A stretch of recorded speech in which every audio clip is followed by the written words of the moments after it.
A very warm welcome to each one of you, our wonderful audience today. I am also looking forward to this session in as much as each one of you are. This session is called Being Future Ready and Relevant. It is a conversation. And to drive this conversation, we have none other than Priya Sharma Sheikh, the president of the host chapter. And friends, it is my privilege and pleasure to introduce Priya for the first time in this conclave. You know her, you've seen her, she's ever present. So, Priya is the president of the host chapter, the Mumbai chapter. She's the chairperson for this ICF India Coaching Conclave and Awards 2022.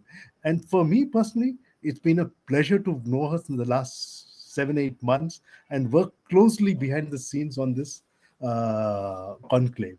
So, a few moments to tell you who this effervescent and ever present Priya is to you and why she Priya for many. Priya has held C suite positions for over 30 years to financial services, media, FMCG, and education.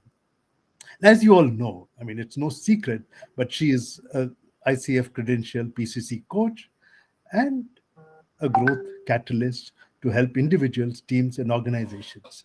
Uh, and she's helped people lead and communicate and sell better. I see her as one of those uh, born marketeers.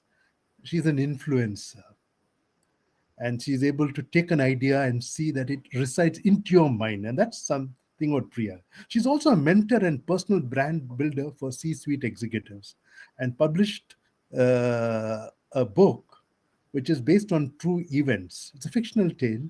It's called Jungi, a warrior journey. She's got some defense background. You learn about it later. Just want to summarize some words what she says. Like a catalyst, I enhance the process of change within you. Like the bank of the river, I stay with you through your transitions until you're ready to merge into the ocean of your own, says Priya, who's also a very creative person, singer, and a theater aficionado. So Priya will be in conversation with another person. Welcome, Priya. So what's Thank up? you. It's a pleasure to be here. And thank you for those lovely words, Emmy. I thought let me take the opportunity on this conversation.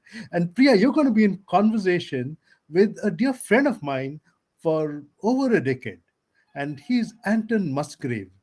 Anton, uh, you know, as you'll see, he actually, friends, let me tell you a secret. He qualified as a lawyer in 1979. He practiced commercial law for several years and then ended as a managing partner for one of the largest firms in South Africa. Actually, Anton is in Cape Town right now, so he's coming from the other end of the world. Anton's interest in future started during his years as a lawyer. Then he went into the realm of business. He was MD of a large property firm and then MD of a wealth management firm for almost 10 years, but he remained a futurist during all these careers. So, in the last 32 years, he's practiced being a futurist and business strategist, and it's full time in the last decade and a half. He has clients all over the world, and he's given me a lot of heartaches when I used to ask him for his time because he said, "Emmy, I'm in Malaysia this week, or I'm somewhere in Croatia, or in London Business School, or in the US." So I had to really think and plan, for over 2 months or 8 weeks to actually get his time. Internationally acclaimed, and he's going to touch your hearts and minds and probably your souls. He and his partners, his business, Future World, partners with clients globally. And he does some very interesting work. So, as I mentioned to you, I had the pleasure of hosting him at the Tata Management Training Center, the Oxford University Side Business School, the LBS, and the Indian School of Business are all the people who've been with Anton. He publishes a weekly note called Mind Bullets, and wherein the he publishes news from the future. It's dated like, June 2027 or so.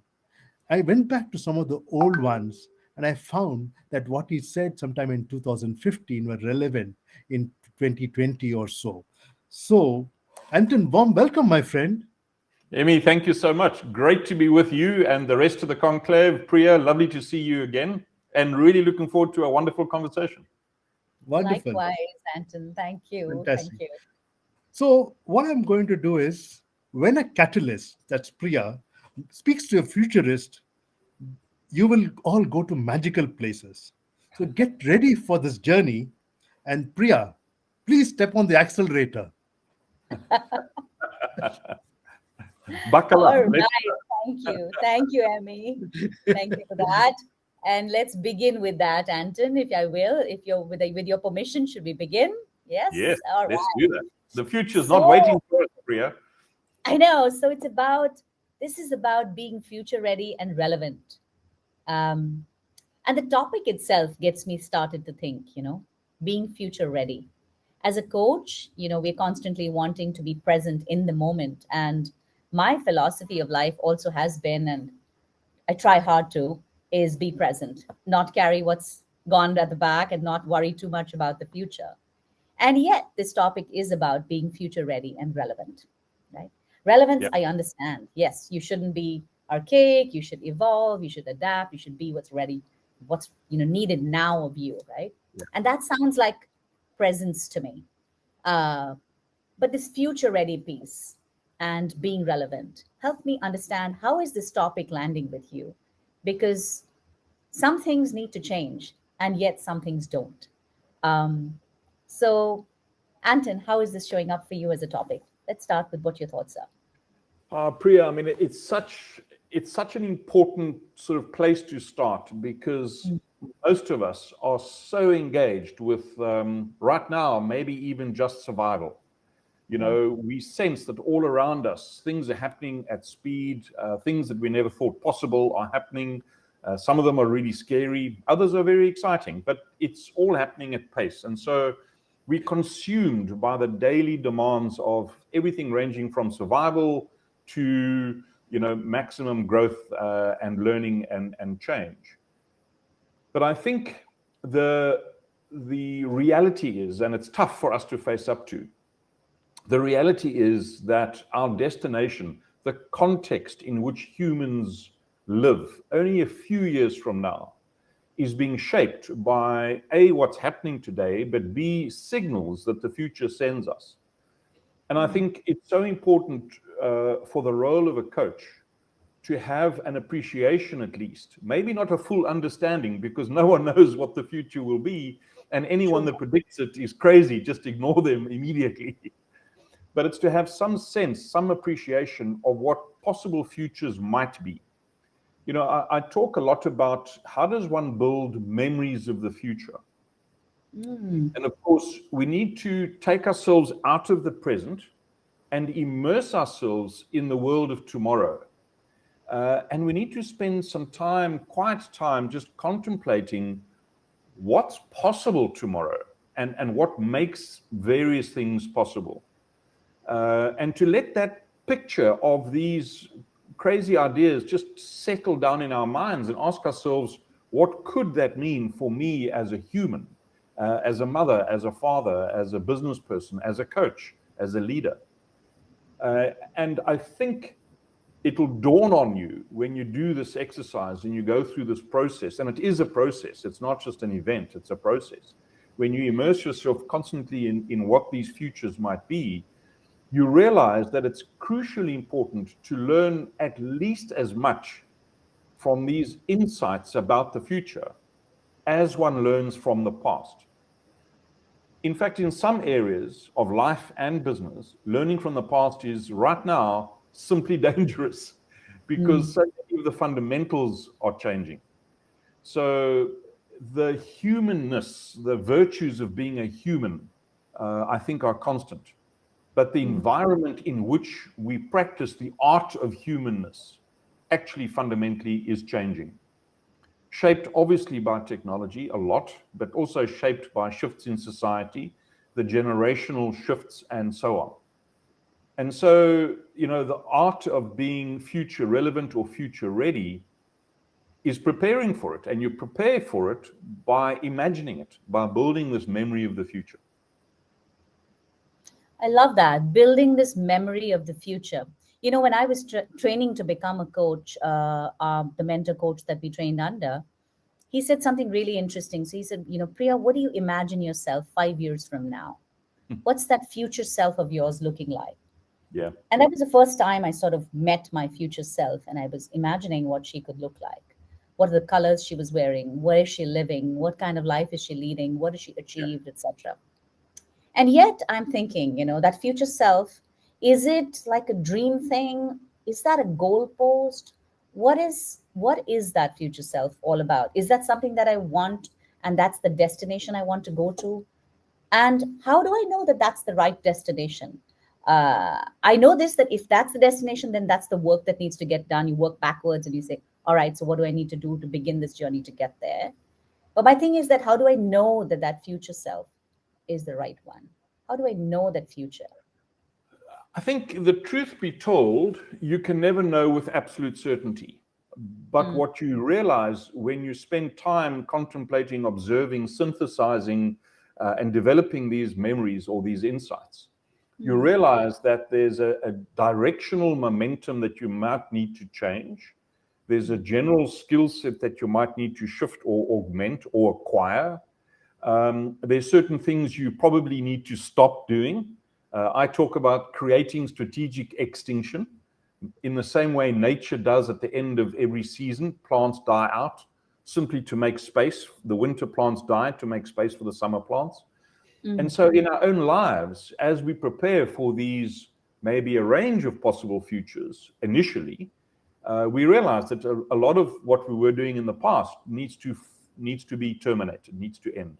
Whether that's people we build relationships with, whether as a business that's products we sell or produce, whether that is things we do and fill our time with, we need to stop doing things to create the capacity to reimagine, reinvent, and stay relevant ahead of the curve. But I think at some point, one does need to build a little bit of sort of traction in a specific direction. It starts off generally, but you need to build some specific traction. As a business, of course, you need to have a very clear destination, and it's important because unless you're clear about the destination, the kind of people you hire, the skills you develop, the investment decisions you make as a business will shift. But that's not to say that the choices you've made are final, because they don't need to be. But until you have solid reason for changing them, you need to follow a path, right? And be constantly aware of what in the universe is shifting around you that contextually changes the reasons for your decision. And then, of course, one adapts.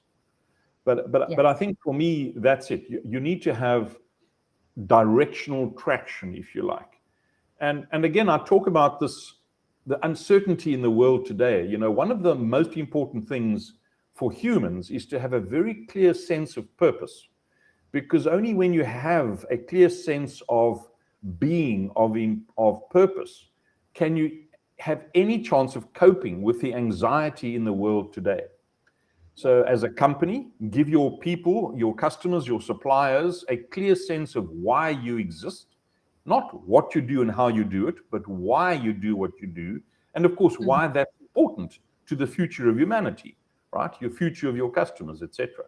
So why do you have the right to even survive? What is that important thing you bring to society that gives people goosebumps? And by the way, I think I said it to you in one of our chats. If you don't get goosebumps about your sense of purpose, then go back to the drawing board, because there will be tough days. There will be days that are dark and uncertain and scary. And unless you have that goosebump clarity of purpose, you stand a high risk of kind of deviating from the plan, as it were. I can't agree more on that. This conclave also, Anton, the team of volunteers who've been working on it, the purpose behind all of this has been to make coaching more visible, comprehensible, and accessible.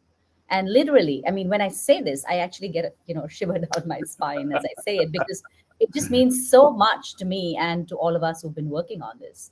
Yeah. That really is coaches. We all came together. We get nothing out of this. We're tirelessly working towards it.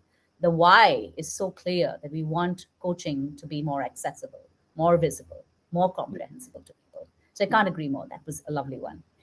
I think The why.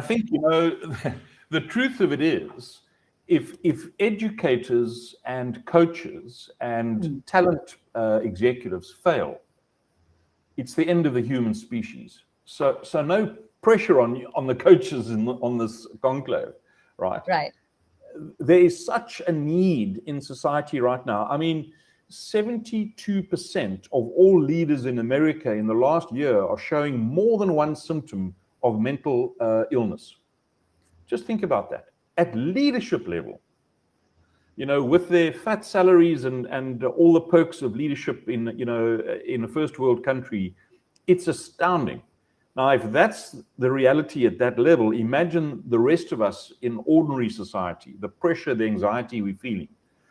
And so the intervention of someone that guides your energy, your thought, your capability development, if that person does a great job, we'll get through it. Absolutely. Humans are amazing. But it's such a time of need now for clarity of thought and clarity of this directional guidance, if you like. Because let's face it, everything around us is so uncertain. I mean, what's the future of democracy? All over the world, I mean, India has its own challenges. America, as the custodian of Western liberal democracy, has massive structural challenges to democracy. What's the future of capitalism? The sort of economic philosophy that underpins business. We know we have to reward entrepreneurship, ideation, innovation, provision of capital, risk-taking, effort, etc. But are we doing that in the right way today? Are we giving almost 8 billion people a reasonable hope that their efforts will make tomorrow better than today? And so capitalism, I think, is under some pressure, and then maybe just another final big question mark before we take a different tack, perhaps. Think of the institutions in the world that we created largely post-Second World War to regulate life on planet Earth. Think about the United Nations, think about the World Bank, think about the UN, the NATO, for example. Think about these alliances, these structures, these institutions. Are they really fit for future purpose? I mean, a crazy question. Who would you trust to regulate the use of AI? Big question. I'm not sure I would trust the United Nations. I'm not sure I would trust Brussels or the EU. Right. So who do we trust? And that's why I think this role of a human coach, a human guide, almost a tour guide into the future for humanity, so important. So true. And as we are, sort of inspecting this future that's sort of might be happening to us whenever it does, it is. I want to ask you, what doesn't change as human beings when we are born? We are born as babies that trust so much. You use the word trust, and it made me think of that. I always talk to my clients about how we as kids, as children, we trust so easily. We come with nothing in this world. It's complete, emptiness. And here we receive with so much abundance. And what is that? What happens to that? And the other values? What remains and what needs to change? What should remain? It's a fascinating question. I was doing some work 2 or 3 years ago with some final year school students in Boston in America, and they came from the full spectrum of wealth, if you like, across the Boston region. So a nicely diverse group of smart young kids. And after the end of 2 days of engagement around the future, I asked them to make a video for their school principal on what they want to leave school with. What do they want the school to give them, to teach them before they leave? First of all, the creativity which these kids used on their mobile phones was just off the charts. I mean, most corporate marketing departments couldn't do the same thing with a massive budget, right? It was amazing. But what struck me was every one of the groups spoke only about virtues. not skills, not knowledge, virtues. And those, I think, stay constant. So what are the virtues that they were speaking about? Well, it's curiosity. Well, guess what? What does our school system kill systematically over 12 years of school? It kills curiosity, right? You're taught to answer the final exam, not beyond that. You're not taught to think critically, to be curious, to be analytical, to understand how to distinguish between real news and fake news. So curiosity is one. Empathy is another. You know, in our hierarchical societies, we again don't understand the depth of real empathy. We look at others around us in different levels of society, and we just kind of accept that's who they are. I was watching CNN this morning around the story of the Rohingyas in China and Bangladesh and so forth. And the message that struck me is a father was saying, and he was looking at his young 4-year-old daughter, and he's saying, I have no hope of helping her craft a better future for herself. And that struck me right between the eyes and the heart. So empathy, I think, is a virtue, you know, so curiosity, empathy, innovation. Again, the education system stifles innovation, right? Parents stifle innovation. You know? Don't do that. Do this, you know. You'll get hurt. That's dangerous. Right. So that's what so all of this restriction or the stereotype or the fear or the doubts that parents or peers or anybody else put in your mind is what changes people, and they sort of arrive at these changed versions of what they came into this world with, right? Yeah. As the trusting beings. And all of this change, is that what takes them away from being relevant, you feel? Well, I think it's not the change per se, because humans are unbelievably resilient, actually. You know, it surprises me often when I see humans in the most dire circumstances, how innovative, creative the circumstance, the change, if you like, forces them to be. But it's the ability to be resilient. You know, I'm not sure if it happens in all countries, but in many countries today, we don't allow children to run a competitive race on the athletic track. Because how will the person that comes second feel, or the person that comes last for that matter?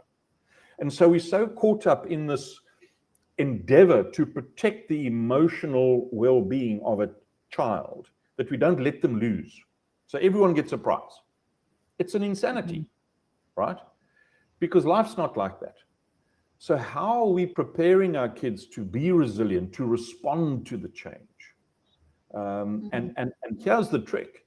They need to respond as adults ahead of the change. Yes, you can respond as a consequence of change, and that might work. But very often, the change is so fast that by the time you realize that the change has happened, you're becoming irrelevant. And so to catch up is much more difficult. So the ideal is to be changing ahead of the external forces that are going to impact on you. Prepare for it. Again, it comes back to, how do you respond to a memory of the future? Well, you prepare for it in advance of its arrival. Think about a tsunami, right? If you don't prepare for the arrival of the tsunami, it's not going to help you standing on the beach when it strikes, because it's too late. You've got to be ahead of you've got to be ahead of the curve. And here's the challenge, Priya, for coaches. You are guiding the mental development, the personal, emotional development of humans. You had better be yourself ahead of the curve in terms of the change, because you're guiding others to prepare. So unless you yourself are ahead of it, in other words, unless you understand, at least at a high level, what these changes are that are coming, how do you advise and guide a person to prepare in advance? It's really important. Right. So as coaches, even though we don't really advise and guide, and we're holding space for people to see what their futures could look like, and they are thinking of the solutions and the ideas of what their future is going to look like. Yeah. The questions you ask, right? Right. So the questions that help them imagine their futures. So my thing about this is that, much as we are trying to imagine these futures for ourselves, like I said to you, it's important that we help people move forward and ask them the right questions so that they imagine their futures. It's also important to help them, look out for the blind spots that they may be missing while they're imagining these futures, right? Yep. What are your suggestions for people about how they could, imagine their future? Is there a case example that you can show us or you can talk to us about that how a future could be imagined? Well, I think my own personal case is maybe a classic. You can be the judge of that. But I mean, 19, let me just work it out in my mind. About 1989, I read an article about the internet in a scientific magazine.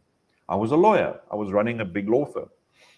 And I'd never heard about this thing called the internet. I went back to my partners and I said, has anyone else heard about this, read about this? And no one had.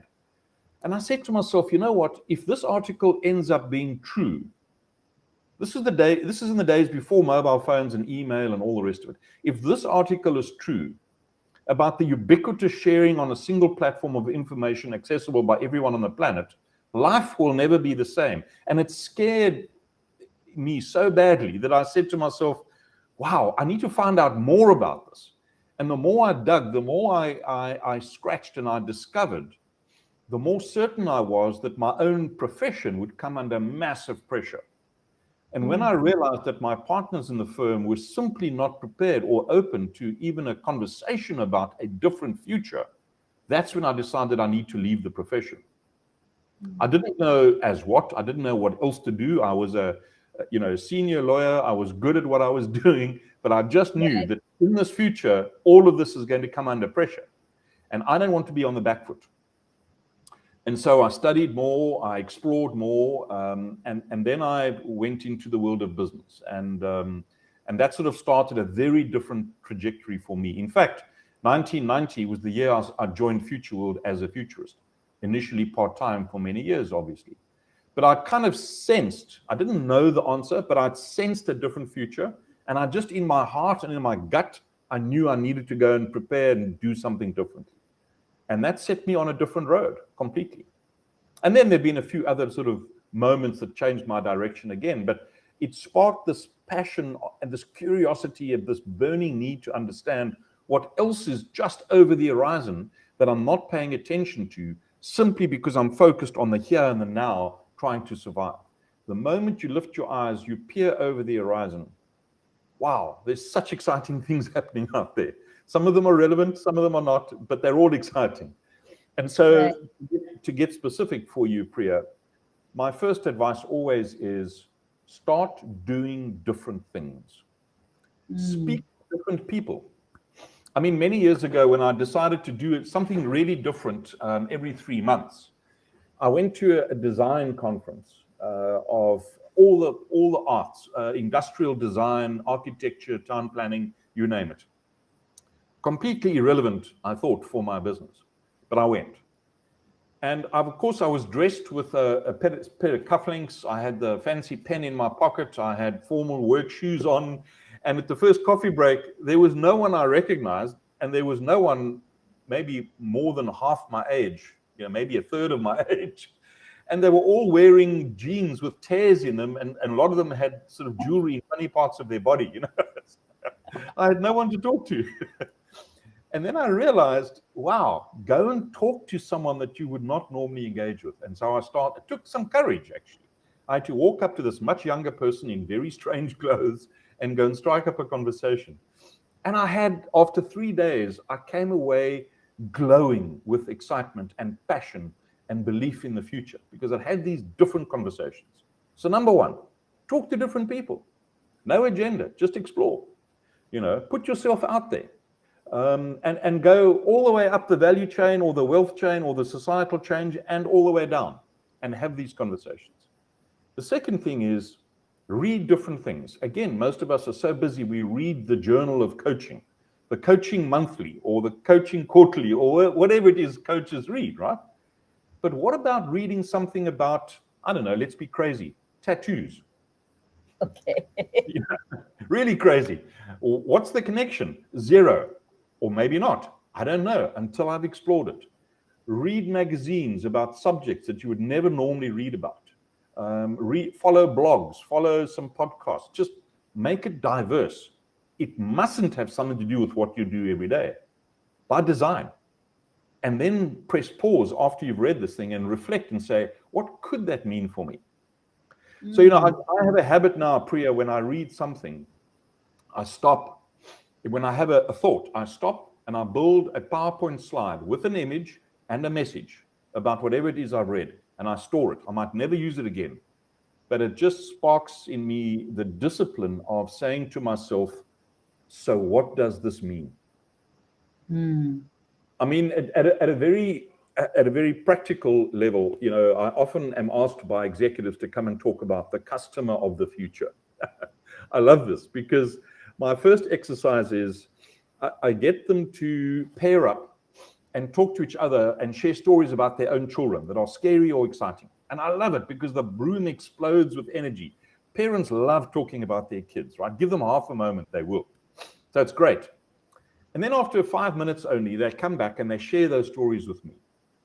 And after each story, I press pause and I say, so this is what that might mean for the future of your business. And you know what happens, Priya? The room goes silent. Because parents who are business leaders pay a fortune to consultancies to do research on the customer of the future. And my message is, stop doing that. Just pay attention at the supper table and ask yourself the question, what does that behavior by my young daughter or my son mean for my business when they're either a customer or they join my company as one of my employees? And a lovely question always is to ask a parent, do your kids actually want to join your company? And most parents say no. And I say, well, what does that mean? Why don't they want to join your company? Is it not exciting enough? Are you innovating enough? Is your culture cool, etc., etc.? So, curiosity. Find ways of stimulating that. Amazing, lovely. So staying, curious, doing different things, having different new conversations with different types of people, reading new stuff. That's amazing insights. What I remember in our conversation when we spoke the other day, you were speaking about the fifth revolution. Tell me about that. So tell our audience about that. Yeah, it's, everyone is consumed today by the fourth industrial revolution because it's about all the cool stuff, the robots and the artificial intelligence, machine learning, augmented virtual reality, 4D printing, incredible things, right? My question is, what do you think the fifth industrial revolution might be all about? Mm-hmm. I don't know what it will be about, but my message is, if it is not about rehumanization of humans, then we have a real problem on our hands. Because we need to get back to understanding what is it that makes humans so unique and so valuable. What is it that the best AI in the world cannot replicate, at least for the next 30 or so years? We have a window of opportunity as a species to stay relevant. So let's explore how humans can be valuable in life, in society, in the workplace, and focus on developing new models where we harness the benefits of AI and robots. But that releases humans from doing the boring stuff and enables us to do the really valuable stuff. And what is the valuable stuff? Well, think about it. I mean, let's be practical.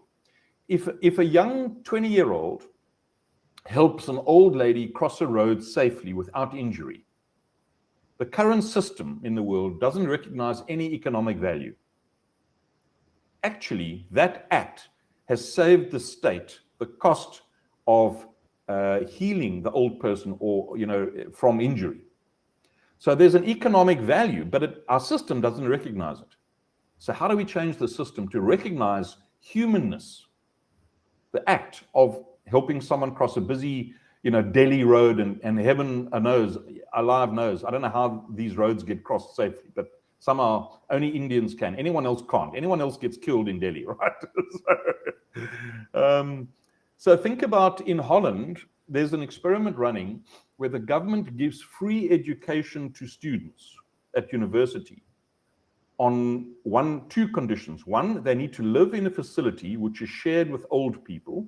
And secondly, that the kids, the young people, have to spend an hour a day talking to, telling stories to, or reading a book to an older person. Here's the model. The reduction in healthcare cost of looking after old people is greater than the education cost for the young people. Wow. Now, what are we doing? We're rehumanizing these kids by making them share time, experiences, empathy, energy with older people, bringing back the humanities, if you like, and there's real economic value to society. Yep. So we need to kind of reimagine, the system, as it were. But I think nobody loves working in an accounts department tallying up invoices, for example. Automate that, right? But then help those humans in the accounts department find a way of releasing their latent human potential in a way that's valuable to the supplier or to the customer, and therefore to the business. Lovely. So being future ready and relevant in the personal life and the professional life, what's the difference? How do you relate to that? I think the two go hand in glove. I mean, we used to speak in the old world, and I talk about the old world and the new world, and they're colliding, right? In the old world, you were a mother and a father until 8 o'clock in the morning, and then you were a business person in whatever role, and then you became a parent again in the evening. Those days are gone. And it was a fallacy anyway. You can't switch from being a mum to a boss in the space of one phone call from a sick child. You just are this. Every one of us has multiple roles at any time of the day. It's just a reality. So in this new world, I think you can't separate being relevant as a person, as a husband, as a wife, as a parent, from being relevant as a person in business or as a coach or anything else. They go hand in glove. So I would say spend time thinking about the world. And by the way, here's a trick. Don't think about the world in the next 2 or 3 years. Because by nature, we extrapolate within a comfortable boundary of variability. Mm-hmm. Imagine the world 10 years from now, where even the most talented self-believer will recognize they may be wrong. In that gray zone of doubt, anything is possible. So take your mind into the space of infinite possibility and imagine that. Play with that in your mind. Talk to people about it. Have conversations about it, right? And then get excited by that and find then, imagine yourself in that environment and the role you could be playing as a human, and then back engineer your activities from tomorrow onwards. And don't forget to stop doing a bunch of things. Quantum physics says the mere act of observing something changes its physical state. Mm-hmm. So the mere act of even thinking about the future once will mean you never look at it through the same lens again. It's not possible. How so? Because you've opened up the mind to a thought that didn't exist a second ago. Once you've had that thought, you can't ever unthink it. That thought has happened. And the consequence of that thought, therefore, changes the future state, by definition. Right?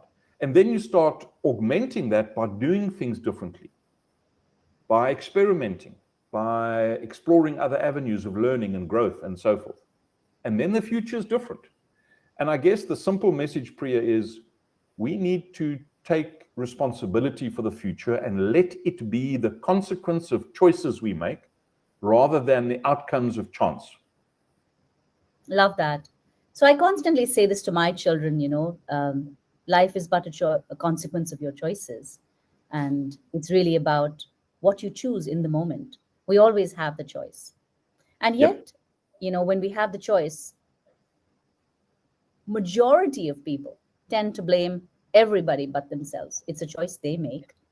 But invariably, you're always, wanting to put the blame on somebody else. So how do you respond to that? How do we need to take ownership of our own choices? I think we have to start being honest. Again, a basic human feature is honesty, right?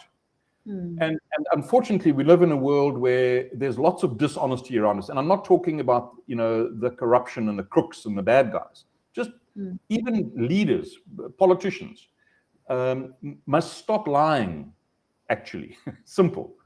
Brexit, that big London bus advert, £400 million a month will come to the NHS. Nonsense, right?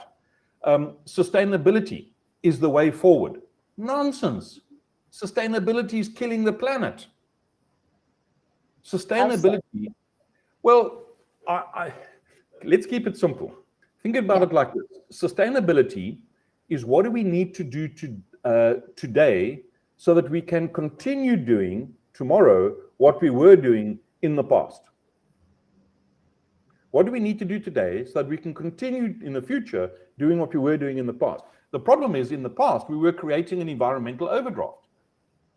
So continuing to do that is an insanity. Actually, even the ambition to be net zero is an insanity. You can't wipe off an overdraft with your bank. You've got to pay back the overdraft first before you start building up a credit balance. So if, as leaders, we are going to build a credit balance in planet Earth to leave to our kids, how about we start thinking about a regenerative way of doing things, right? Paying back the overdraft and building a credit. Nice. So honesty is important in all of this. Yeah. And being honest with ourselves. We can't just blame everyone else. Let's be honest with ourselves first. Right. What does love have to play as a role in all of this? Massive. It's got everything to play. We're human. Right? Yeah. I mean, I'm a big one for love. I find it really strange that people are so shy of expressing love, and not only within their homes, but at the workplace, even less, and society almost remote. So what is this thing? And it's such an important role to play in all our lives. How can it help us be relevant? Yeah, rehumanizing humans. What's one of the most fundamental aspects of being a human? It's the tingling feeling you have in the start of a new romance. There's nothing more visceral and exciting and energizing than that moment. Remember those days when we were really young and in love? We used to talk to this person until 3 a.m. and then wake up and go to work and have energy. I mean, that's what we need to put back into our lives, right? And into everything. Whatever we do it with that kind of visceral feeling.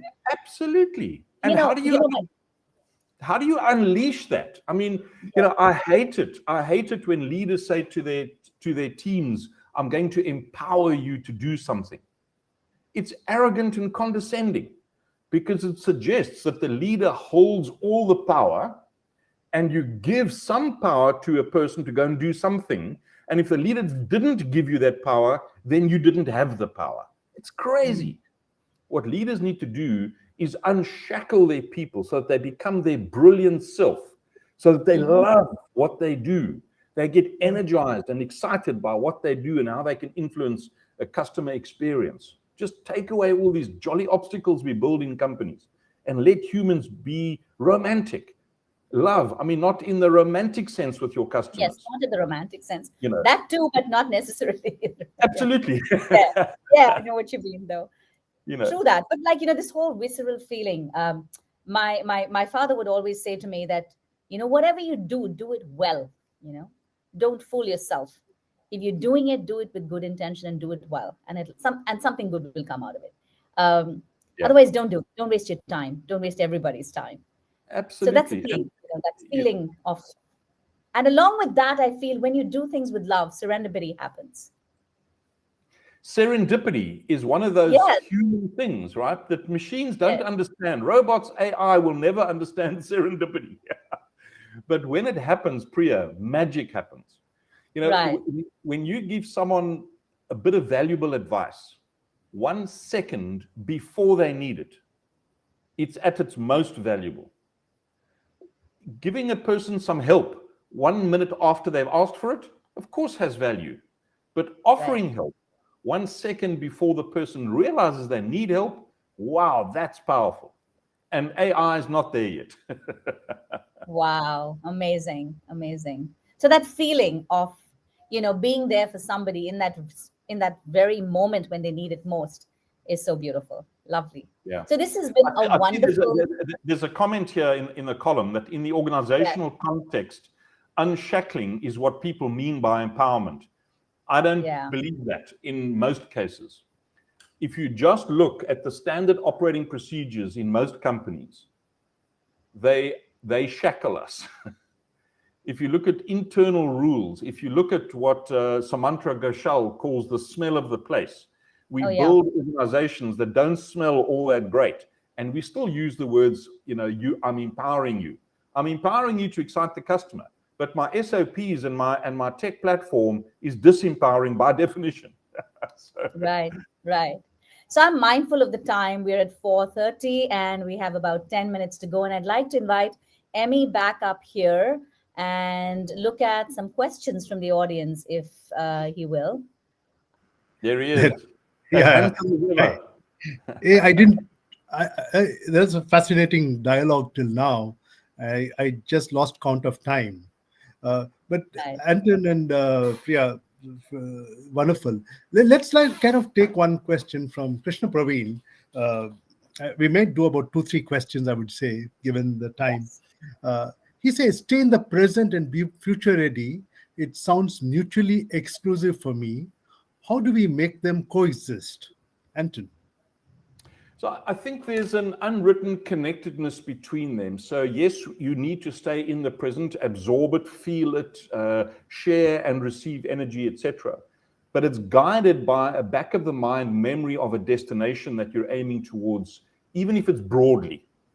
So you don't separate the two. At a more practical level in business, where businesses have short-term goals, short-term budgets, we need to deliver on those. That's the present. And I talk about the business of today. At the same time, though, at leadership level, you have a duality.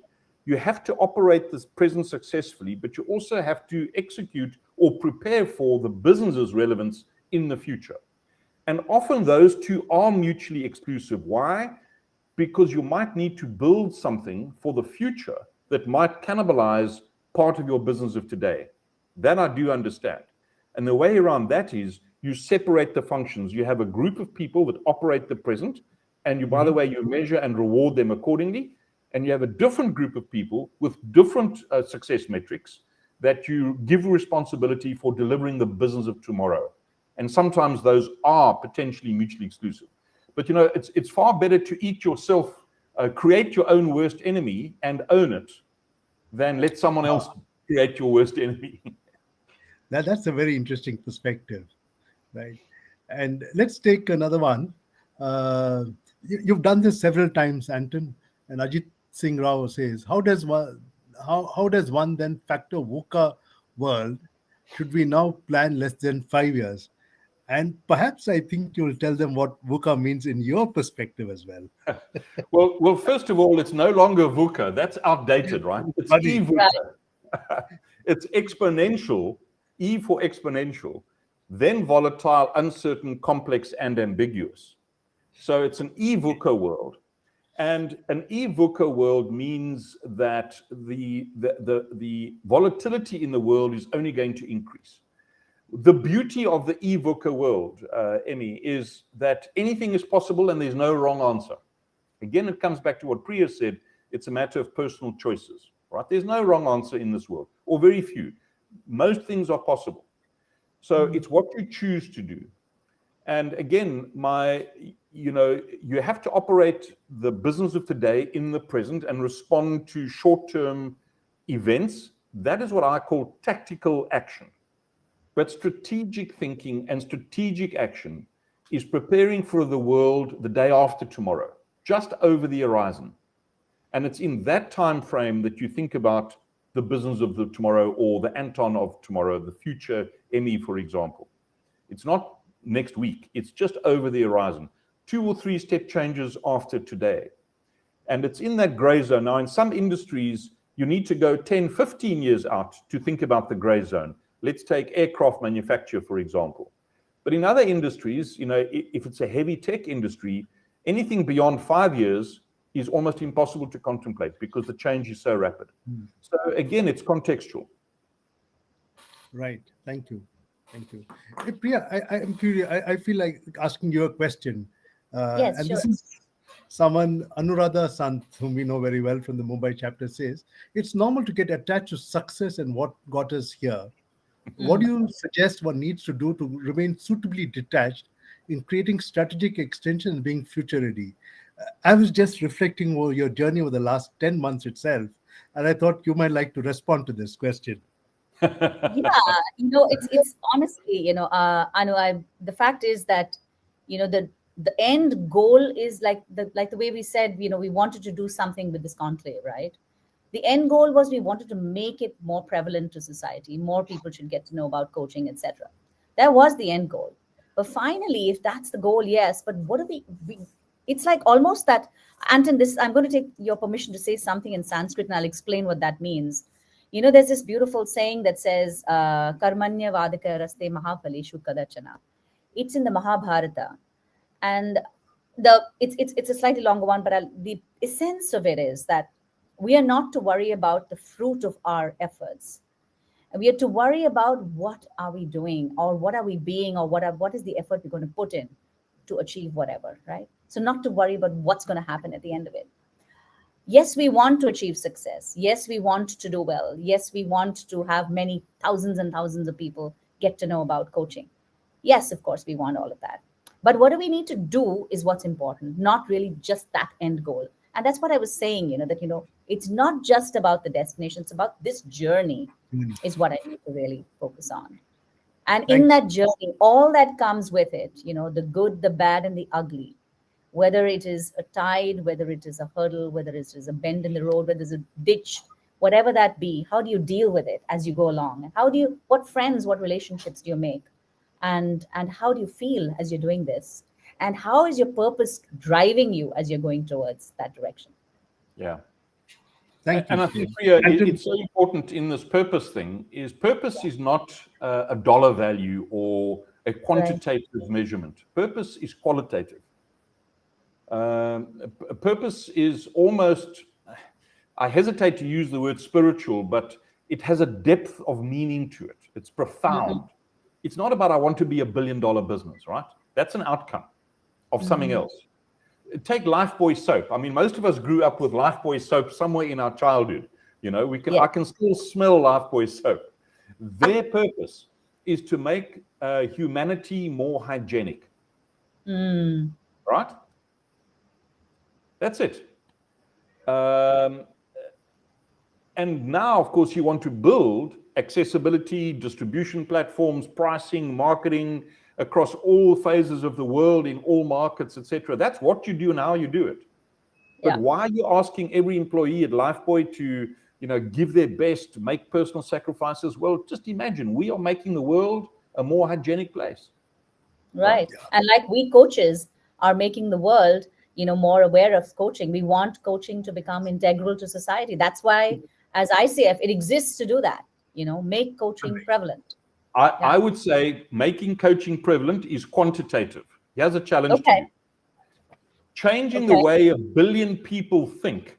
Yes. Wow. Is what coaching is all about. 7 billion, let's say. Let's say 7 billion. Well, don't leave anyone off. Let's make it 8.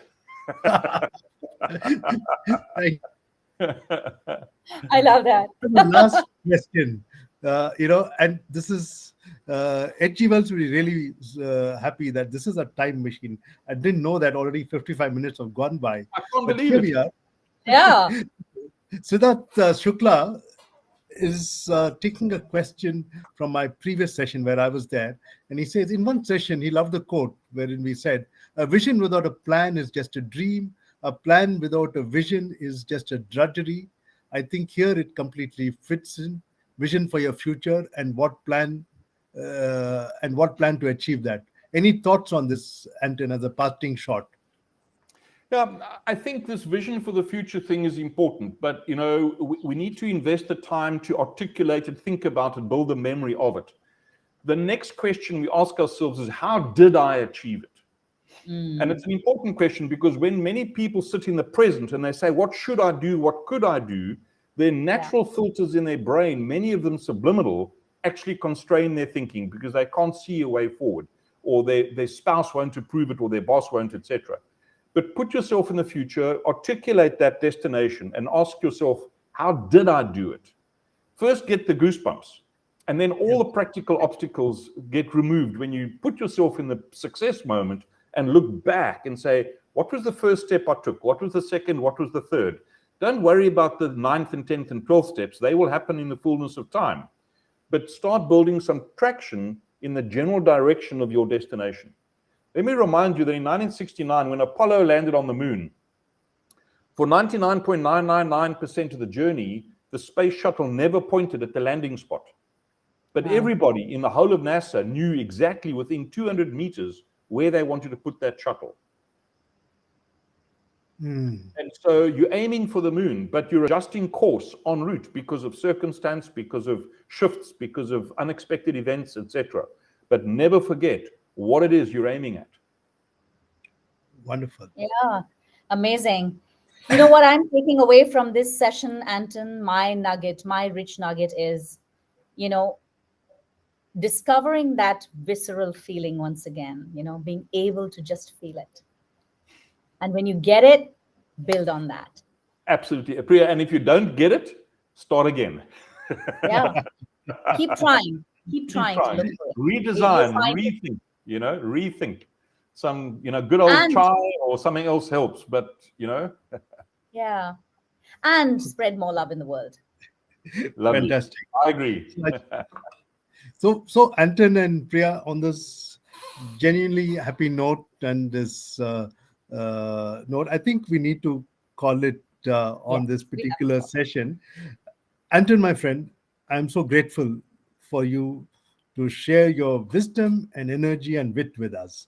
Thank you. Great pleasure. And unabashedly, you said, let's, think of the 5th industrial revolution, rehumanize the world and relive the romanticism. Amazing, right?